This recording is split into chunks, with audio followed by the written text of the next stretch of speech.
All right, today we're going to show you how to install an LS or Vortex series engine into a Jeepster Commando. This will also apply to early CJ models. We're going to show you how to set the Novak MMX style engine mounts into the frame, proper location, including the height, offset, and pitch factors that come together to create a successful engine installation. Hey, I'm Eric with Novak Conversions, and this is Ryan, who is my friend and our customer, who has put together a 5.3 and a 4L60. Tell us where you got the 4L60 from.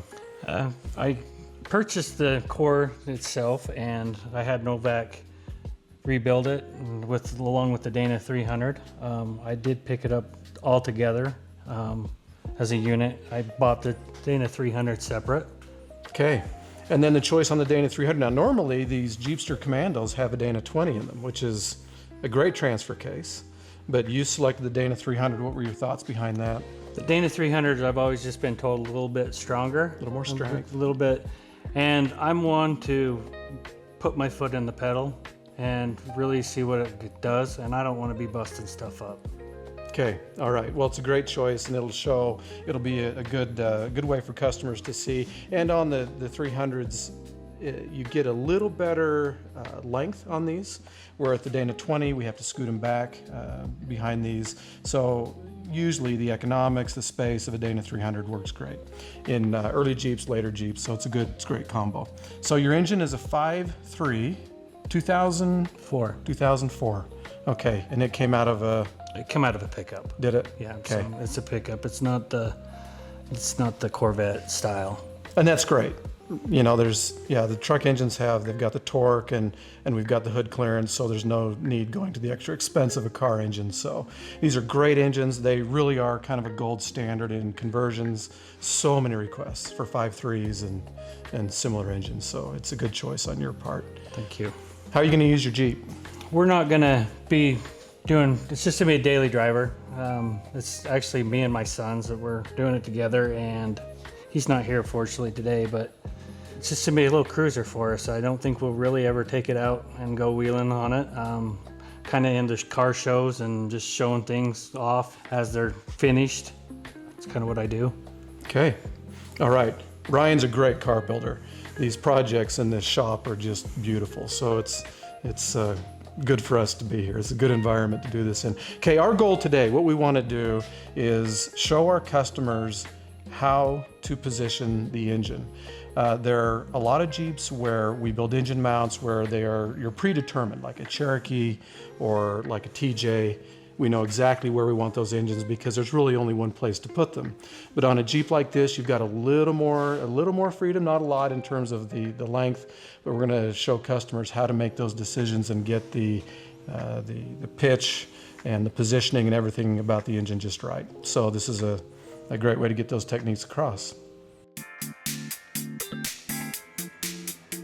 All right, so Jeepster Commando, 1971. Correct. Okay, all right, so these came out in 1966, and they were based on the CJ, so they have a very similar frame to the CJ5 from that same era. One of the neat things is they came out with power steering on these, which the CJ5s did not get until the later AMC years, so you've got the frame that's been strengthened for that, and you don't have to go through all the rigmarole of a steering conversion. So basically you're dealing with the same engine envelope as a 1950s or 1960s CJ5.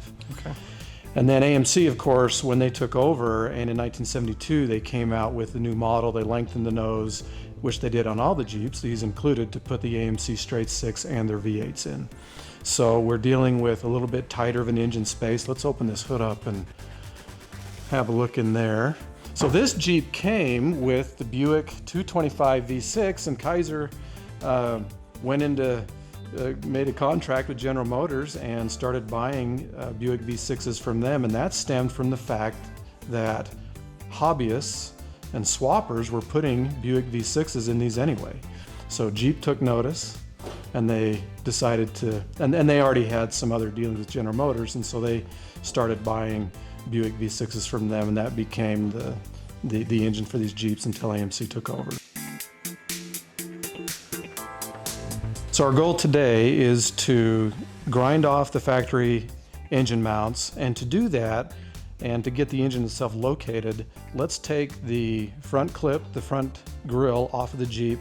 And once we do that, it's not necessary that you take the fenders off, but for clarity and visibility, let's do that. It's only 3 bolts per side once the grille is off. So we'll do that, and then let's mock up our engine mounts and get the engine positioned, and we'll show you how we go about that.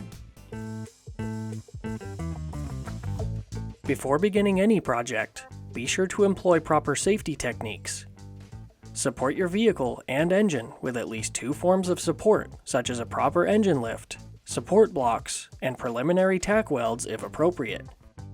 To begin the installation of our MMX motor mount kit, first, remove the factory frame horns as shown.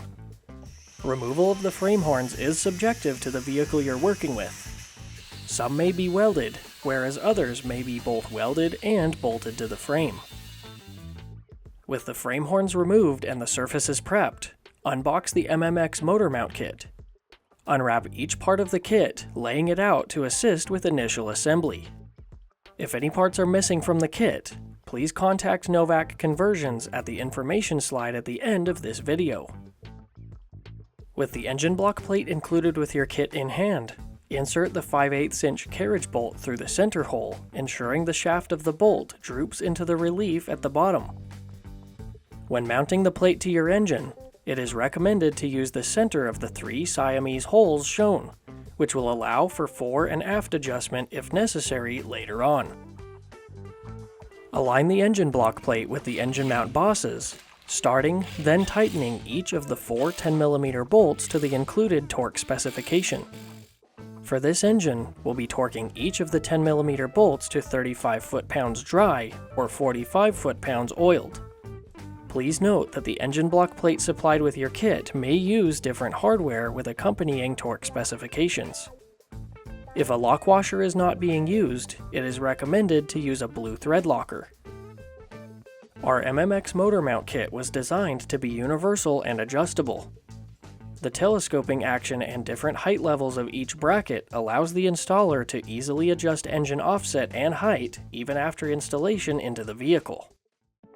Next, loosely assemble the frame bracket to the telescoping bracket using the 2 long 7/16 inch bolts and flat washers in either the upper or lower position. Then, install the cradle bracket within the telescoping bracket using 4 3/8 inch bolts along with flat and lock washers as shown. Repeat these steps for the other side. With the bracket assembly mocked up, we'll now install them onto the engine block plate using the 5/8 inch bolt. Holding the isolator heat deflector and the upper urethane isolator in place, slide the bracket assembly into place, then install the lower isolator, washer, and lock nut loosely. Repeat these steps for the opposite side. Now ready to lower the engine into the bay of the Jeep, carefully align the powertrain. It may be wise to have your headers installed during this step to ensure proper clearance along the way. Early CJ and Commando models came equipped with frame provisions for a Ross bell crank steering system. If not already removed, this frame provision protrudes into the engine bay and may interfere with the harmonic balancer during threading. In our case, we are installing a truck-based Vortec engine and have already removed this bracket to allow the engine to drop down into place with ease. With car-based LS engines equipped with shorter front accessories, or if you're installing a Buick V6, these issues may be completely absent during installation. If you're installing a classic Chevrolet V8, the entire front crossmember is either already shaved or removed and replaced with a new forward-mounted crossmember not provided by Novak. Note that there are both long and short Chevrolet V8 water pumps and accessory packages to consider. The MMX motor mount kit is also available for LS Gen 3 through Gen 5, Big Block Chevy, Small Block Chevy, Ford Windsor Small Block, Buick 90° V6, Dodge 318, 360, and Hemi, and AMC V8. When measuring out the target location for your powertrain, it's important to first determine the center line to assist with engine offset. It's common to start with 1.25 inches of engine offset, further adjusting for your particular application, considering details such as transmission type, front drive shaft angle, and steering linkage, to name a few. It is also important to be aware of a shackle reversal on your vehicle. The modified travel to the axle can compress the drive shaft to its limit and punch the transfer case, causing critical damage to gear train housings and components. When you've determined engine offset, height, a 3 to 5 degree longitudinal tilt, and 0 degrees of transverse tilt, the frame brackets can be C-clamped, then tack welded into place. This will allow the weight of the engine to be placed on the vehicle's suspension, and further, to confirm the overall accuracy of the engine's placement. Do not put yourself or others under the powertrain until the brackets have been welded to the frame permanently.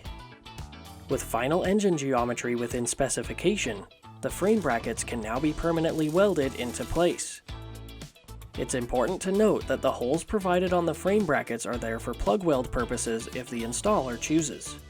They do not coincide with any pre-drilled holes your vehicle may already have. Once the frame brackets are welded into place, allow them ample time to slowly cool to avoid hardening and to be safe to work with. Finally, all hardware must be tightened or torqued to the specification included with your kit.